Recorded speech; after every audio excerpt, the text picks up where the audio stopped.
Hi guys, welcome back to my channel. Today I'm going to show you how to make these cute, look what my kid made, magnets for the fridge, so stick around.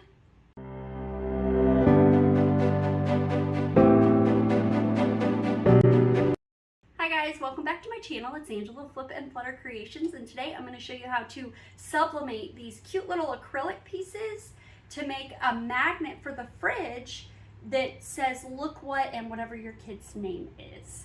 So really cute, can be customized. That's one I already made for my daughter. I'm going to make a new one today for my nephew that says look what Gabriel made.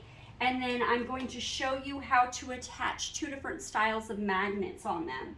So on my daughter's, I'm going to actually use a clip magnet. So this is a clip magnet, so it's actually going to attach right here to the back of the blank, the acrylic piece. Whoop! So it can go on the fridge. I dropped that down in a bag.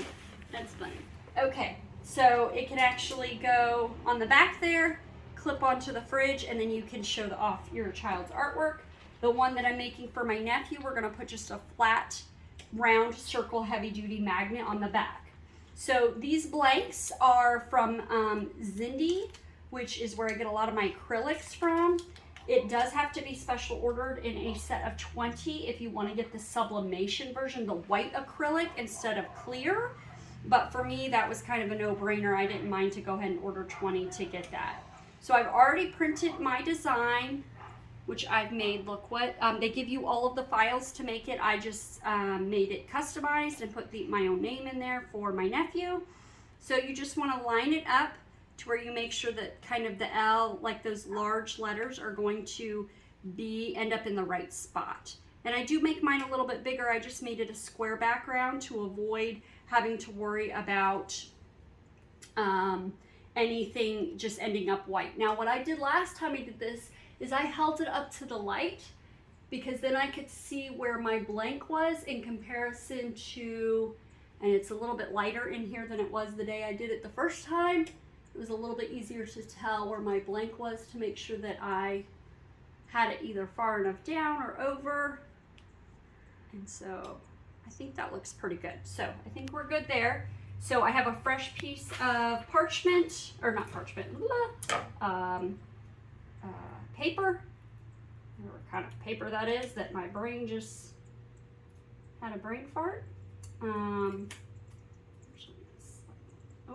I moved it. We're gonna try that again. Okay, there we go. This is my butcher paper, and then I'm gonna tape the blank. I'm leaving the paper on the back, the brown paper on the back, just because it will actually help me get that tape off, and it'll come off when I take that tape. So you want your paper. I'm using A-sub paper, and I am using, I just forgot the name of my ink, but I will link all of that down below. I've got my press on 385 for 60 seconds. I've got my blank faced up with my paper on top of it, and I'm gonna put a fresh piece of parchment on, and I'm gonna go ahead and press that for the 60 seconds. When it's done, you will have to allow it to cool completely. Now it is acrylic still, even though it's a white one that can be sublimated, you're gonna wanna put something heavy duty on top of it to help keep it from warping while it cools. So I have like this block that I found from when I was making a turner for some tumblers one time. I have this extra block that's pretty heavy duty, and then last time I made these I just kind of stuck my tape on top. So I'm going to stick that right here when it's done and stick that right on top. I may not even take the paper off of it at first. After I do that and it's cooled completely down, you will want to wash it because there's going to be paper residue. The acrylics a lot of times, or glass, they have the paper residue that will stick to them. Once you wash it with some like Dawn soap or something like that, that paper will come right off. So you'll want to make sure that you do that. I almost forgot to put my gloves on. Again, you want to get the acrylic blank kind of underneath something heavy duty fairly quickly, just to make sure that it does not warp.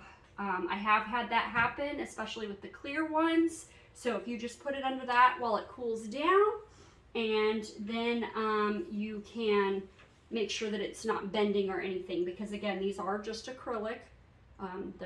They're not super thick, but I think they're 3 millimeters. I can't remember. I'll have to look at that, and I can post that in the description down below.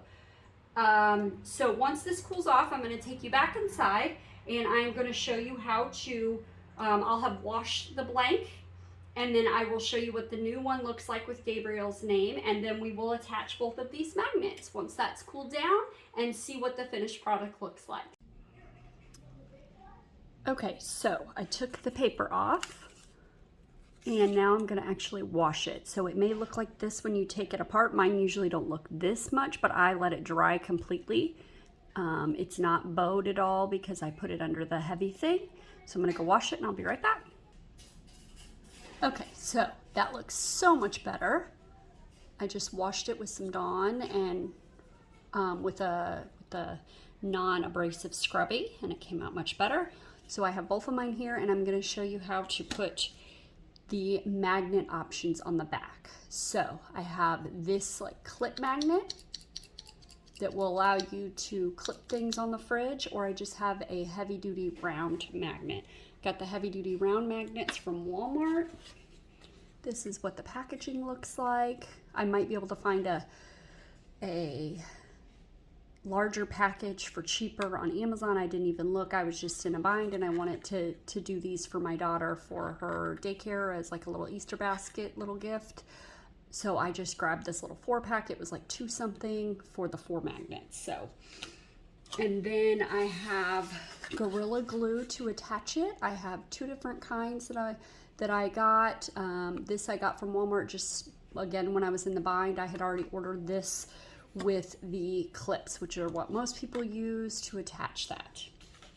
I'm just going to use this one, this super glue gel. I will say on the back, and I didn't read this the first time I did it, and I got it kind of all over, it says you really only need, actually it's on the back of the package, it tells you only need a little drop for a square inch. So really I only need like 2 little drops for these.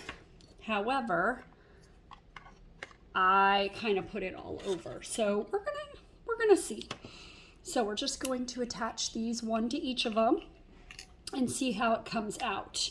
I'm gonna actually put the clip on my daughters and the round on my nephews, just to make it easier to ship. Now this is my first time using one of these. It does have kind of a dip, so I'm gonna need to put kind of the glue around the outside as well to make sure that it sticks to the acrylic piece. So again, you're really not supposed to need a whole lot.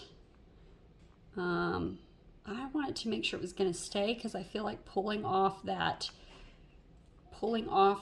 magnet off the fridge over and over. Oh, we'll send that down in the thing. Yep, we'll just kind of let that go in the middle there and on the edge. And I probably have too much on there, but again, you know. All right, so I'm going to line this up on the back and just make sure that I have enough space on the bottom, kind of line it up on the middle of this, and hopefully not get very much that's outside of the acrylic. So there we go. And I'm just going to, you can see you shouldn't be able to see it from the outside because I got it right in that little square area. And then you are supposed to hold it down for, I think the back of the bottle says like 10 to 45 seconds is what it says on the back of the bottle right there. So I'm just going to kind of hold that down, and then you're supposed to let it dry for about a day before you actually start using it. So, okay. Doesn't seem like it's moving. So there you go. We've got that one. It attaches to the fridge, and it's got the little clip so you can put their cool little artwork or whatever on the fridge.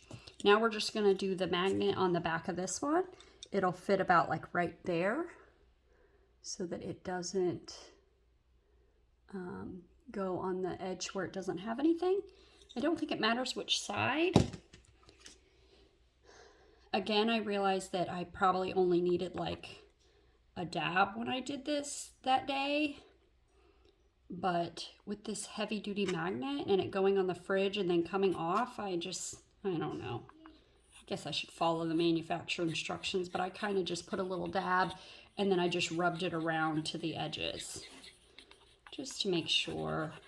And I'm not actually squeezing right now. I'm just using the tip to rub what I did put on there. So no extra is coming out right now. It's just me using the tip to kind of rub it all over because I don't want to get my fingers in it. Okay. And then we're just going to take this and we are going to line it up the best we can. This is kind of a super large magnet. And then again, you're supposed to hold on to it, push it down for about 10 to 45 seconds. So I'm just going to kind of attach that. I had way too much glue. I had it seeping out the edges when I did it for my daughter's daycare. But again, they were just practice ones and I was giving them to, putting them in their little Easter baskets that are all for littles. Really more for their parents so they could enjoy it. And I think they turned out really cute and they seemed to enjoy that little gift and were pleasantly surprised not to get like a bunch of candy. So just was looking for an alternative. There we go. So a lot of people in my little crafting groups and the group where I get my blanks, which is Zindee, they make these with vinyl and epoxy. And they do like glitter and all of that. But I wanted to do sublimation because I really don't like working with epoxy anymore. So I found that these actually come out really cute and I can just edit the names in Cricut. They give you the file to download and you can pull it into Cricut. You can pull it into another app and edit it as needed. I did have to kind of adjust it to my needs. I had to almost recreate some of the file because I was trying to put a texture in it. And in Photoshop, the SVG, it wasn't as easy to do that. I probably could have pulled it into Illustrator or something, but I didn't because I was too lazy and I prefer Photoshop. But you could pull it into Cricut. It lets you do anything you want to each of the layers. So there you go. So these come out really, really cute. Hopefully this video was helpful for you. Now you know how to make these adorable little kids art magnets. They make great little gifts for anybody that has a little one or even a big one. It could be for grandparents. You can make it say, look what my grandson or my granddaughter or my grandchild made. Aunts, uncles, anything like that that are super proud and want to show off any kind of little artwork or whatnot on the fridge. So hopefully this video was helpful for you. Don't forget to give it a thumbs up and don't forget to hit that subscribe button and ring the bell so you can be notified the next time I post a tutorial. Thanks for stopping by my channel. Bye.